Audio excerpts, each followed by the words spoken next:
नमस्कार दोस्तों, आज हम बात करने जा रहे हैं दिल्ली में 30 साल पहले हुए एक ऐसे कांड के बारे में जिसकी दहशत आज भी लोगों के दिलों में जिंदा है। इस केस का नाम है तंदूर कांड। ये हादसा भारत की राजधानी दिल्ली में हुआ था। उन गलियों में जहां हर तरफ रौनक और खुशबू होती है, उसी बीच एक ऐसी घटना घटी जो रहस्यों में डूबी हुई है। नैना साहनी हरभजन कौर और जसवंत कौर की बेटी थी। उसके 3 भाई बहन और भी थे, लेकिन नैना सबसे अलग थी। उसे खुद से बहुत सी उम्मीदें थी और वो उन सबको पूरा करना चाहती थी। जब वो ग्रेजुएशन के लिए दिल्ली यूनिवर्सिटी गई, तभी से उसी राजनीति की तरफ थोड़ा आकर्षण होने लगा। ग्रेजुएशन कंप्लीट होने के बाद नैना पायलट बनने के ख्वाब देखने लगी, लेकिन राजनीति से उसका रिश्ता ज़्यादा दिन तक दूर नहीं रह पाया। थोड़े समय बाद ही उसने फिर से राजनीति की तरफ रुख किया और यूथ कांग्रेस की गर्ल्स विंग में जनरल सेक्रेटरी बन गई। वहाँ से उसने अपने सपनों की उड़ान भरनी शुरू की। साल 1989 के आसपास नैना की मुलाकात कांग्रेस पार्टी के एक युवा नेता सुशील शर्मा से हुई। सुशील एक मिडिल क्लास फैमिली से था। उसके पापा बैंक में क्लर्क थे। खुद सुशील भी एक बहुत ही जोशीला और उम्मीदों से भरा हुआ इंसान था। उसे भी राजनीति में बहुत इंटरेस्ट था। साल 1977 में सुशील यूथ कांग्रेस का एक लीडर बना और धीरे धीरे उसने राजनीति में अपनी एक अलग पहचान बना ली। वो इतना पॉपुलर हो गया था कि अपनी सुरक्षा के लिए उसे रिवॉल्वर रखना पड़ता था। नैना भी उसी की तरह एक मिडिल क्लास फैमिली से थी। उनके सपने, सोच और मंजिलें काफी हद तक एक जैसी थी। दोनों का नेचर भी काफी मिलता जुलता था। शायद यही वजह थी कि दोनों एक दूसरे की तरफ खींचने लगे और फिर दोनों ने साथ जिंदगी बिताने का फैसला किया। साल 1993 में दोनों ने शादी कर ली, लेकिन सुशील नहीं चाहता था कि उसकी शादी की खबर बाहर आए, क्योंकि उसे डर था कि इससे उसकी इमेज और लोकप्रियता पर असर पड़ेगा। इसलिए उन्होंने शादी को बहुत ही प्राइवेट रखा। उस शादी में सिर्फ नैना के मम्मी पापा और कुछ करीबी लोग ही शामिल थे।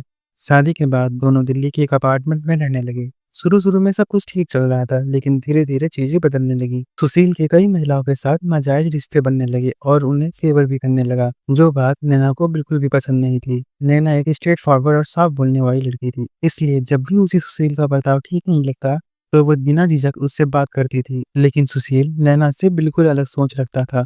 वो चाहता था कि नैना किसी भी आदमी से ना मिले, यहाँ तक कि बात भी ना करे। धीरे धीरे सुशील का रवैया काफी कंट्रोलिंग हो गया। कई बार तो वो नैना को कई कई दिनों तक कमरे में बंद करके रखता था। उसने अपने घर के नौकर तक को कह दिया था कि वो नैना पे नजर रखे। नैना एक खुले विचारों वाली, आजाद सोच रखने वाली लड़की थी। उसे सुशील का ये बर्ताव बिल्कुल समझ नहीं आ रहा था, लेकिन क्योंकि वो सुशील से बहुत प्यार करती थी, इसलिए काफी समय तक उसने ये सब सहा। मगर जब हद पार हो गई तो नैना की सहन शक्ति भी टूट गई। वो खुद को पूरी तरह अकेला महसूस करने लगी और धीरे धीरे डिप्रेशन में जाने लगी। उसे किसी से बात करने की जरूरत थी जिससे वो अपना मन हल्का कर सके। इसी दौरान उसने अपने कॉलेज के एक पुराने दोस्त से संपर्क किया। उसका नाम था मतलू करीम। नैना और मतलू पहले कॉलेज की पॉलिटिक्स में साथ काम करते थे। नैना और मतलू कॉलेज टाइम पे रिलेशनशिप में भी थे, लेकिन एक दिक्कत थी। मतलू मुस्लिम था और नैना हिंदू परिवार से थी। नैना और मतलू दोनों ने ये बात बहुत पहले ही समझ ली थी कि अलग अलग धर्मों से होने की वजह से उनका साथ मुमकिन नहीं है, इसलिए उन्होंने अपने रास्ते अलग कर लिए थे। लेकिन क्योंकि दोनों एक ही राजनीति पार्टी में काम करते थे, तो दोस्ती अभी भी बनी रही। जब नैना ने मतलू से दोबारा संपर्क किया तब वो शादीशुदा था, लेकिन पुरानी दोस्ती की वजह से उसने नैना की पूरी बात ध्यान से सुनी और एक अच्छे दोस्त की तरह वो उसकी मदद करना चाहता था। नैना का दर्द थोड़ा कम हो, इसलिए वो उससे घंटों बात करने लगा। धीरे धीरे वो दोनों बाहर भी मिलने लगे। सुशील मतलू को बहुत अच्छे से जानता था और ये भी जानता था कि कॉलेज के दिनों में नैना और मतलू रिलेशनशिप में थे। जब उसे पता चला कि नैना फिर से मतलू से मिल रही है और उससे बात कर रही है, तो वो आग बबूला हो गया। ये करीब 90 के दशक की बात है, जब स्मार्टफोन नहीं होते थे। नैना लैंडलाइन से मतलू से बात किया करती थी। सुशील जब घर आता तो सीधा फोन को रिडायल बटन दबाता, जिससे उसे पता चल जाता कि नैना ने किससे बात की थी। उसे ये बिल्कुल भी पसंद नहीं था कि नैना मतलू से मिले या उससे बात करे, लेकिन नैना अपने अंदर का दर्द कम करना चाहती थी, इसलिए वो उससे बात करती रही। धीरे धीरे वक्त ऐसा आ गया कि नैना पूरी तरह टूट चुकी थी। अब वो इस रिश्ते को और आगे नहीं बढ़ा सकती थी, इसलिए उसने सुशील को छोड़ने का मन बना लिया। मगर इस बारे में ना तो सुशील को पता था और ना ही मतलू को। नैना अब ऑस्ट्रेलिया जाकर अपनी नई जिंदगी शुरू करना चाहती थी। वहाँ बिजनेस सेट करना चाहती थी और इसमें उसका साथ दे रहा था मतलू करीम। 2 जुलाई 1995 की बात है। उस दिन सुशील अचानक बिना बताए घर लौट आया। जब उसने दरवाजा खोला तो देखा नैना लैंडलाइन फोन पर किसी से बात कर रही थी। नैना ने जैसे ही सुशील को देखा तो घबरा गई और झट से फोन रख दिया। फिर वो सीधा दूसरे कमरे में चली गई। सुशील को बस ये जानना था कि नैना किससे बात कर रही थी।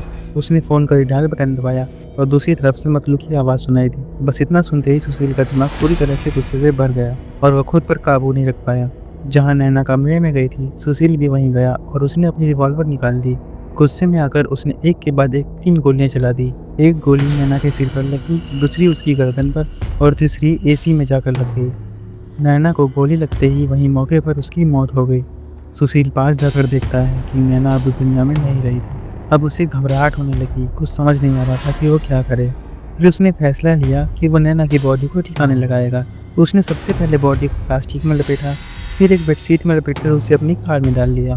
पहले उसका प्लान था कि वो लाश को यमुना नदी में फेंक देगा, लेकिन जब वो यमुना किनारे पहुंचा तो देखा कि वहाँ काफ़ी लोग मौजूद हैं और क्योंकि सुशील खुद एक चर्चित राजनीतिक चेहरा था, उसे डर था कि कोई उसे पहचान न ले।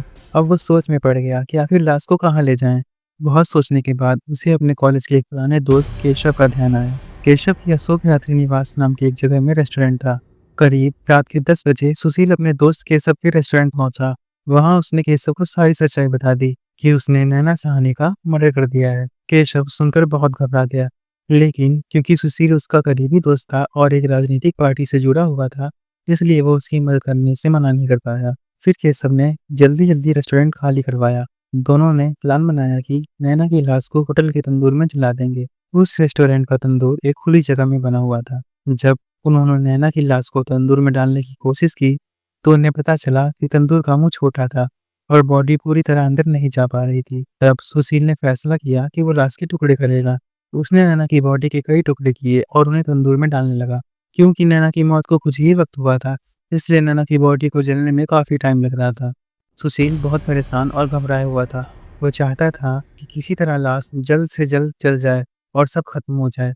इसी जल्दबाजी में उसने आग में घी के डब्बे, बटर, कार्डबोर्ड, जो कुछ भी जल्दी जलने वाला सामान मिला, सब डाल दिया। तंदूर खुली जगह में था, उसकी आग की लपटें बहुत दूर से दिखने लगी। रेस्टोरेंट मार्केट एरिया में था, तो वहां से गुजरने वाले कई लोगों ने उस आग को नोटिस किया और आखिरकार किसी ने पुलिस को कॉल कर दी। उस रात उस एरिया में कांस्टेबल अब्दुल नाजिर कुंजू और होमगार्ड चंद्रपाल पेट्रोलिंग पर थे। जब उन्होंने तंदूर की बड़ी सी आग देखी तो उन्हें कुछ अजीब लगा और वो रेस्टोरेंट की तरफ बढ़े। जैसे ही वो अंदर जाने लगे, सुशील बाहर ही खड़ा था। उसने उन्हें रोक लिया और कहा कि पार्टी के पुराने बैनर्स और कागज जलाए जा रहे हैं, इसलिए इतनी आग और धुआं हो रहा है। चूंकि सुशील कांग्रेस का एक जाना माना नेता था, तो कांस्टेबल ने उसकी बात पर भरोसा कर लिया और वहां से चले गए। लेकिन कांस्टेबल कुंजू को तसल्ली नहीं हुई, उन्हें अंदर कुछ गड़बड़ लग रही थी। थोड़ी देर बाद वो वापस लौटे, लेकिन इस बार वो सीधे रेस्टोरेंट के पीछे से कूदकर अंदर घुस गए, जहाँ तंदूर जल रहा था। केशव वहीं था।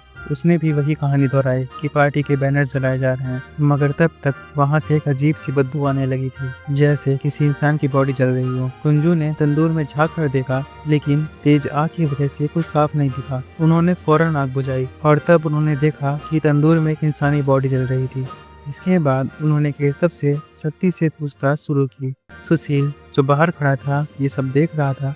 जैसे ही उसने देखा कि मामला हाथ से निकल रहा है, वो चुपचाप वहां से भाग गया। पहले वो सीधा गुजरात भवन गया, फिर अगले दिन जयपुर, वहां से मुंबई और फिर चेन्नई चला गया ताकि पुलिस से बच सके। इधर जब केशव से कड़ी पूछताछ हुई तो आखिरकार उसने कबूल लिया कि तंदूर में जल रही बॉडी कांग्रेस की युवा नेता सुशील शर्मा की पत्नी नैना साहनी की थी। पुलिस ने नैना की बॉडी तंदूर से बाहर निकाली और पोस्टमार्टम के लिए भेज दिया, लेकिन पहली पोस्टमार्टम रिपोर्ट में कुछ भी साफ नहीं लिखा गया। ये तक तय नहीं हो पाया कि मौत जलने से हुई थी या किसी और वजह से। ऐसा पहली बार हुआ कि एक ही बॉडी का 2 बार पोस्टमार्टम किया गया।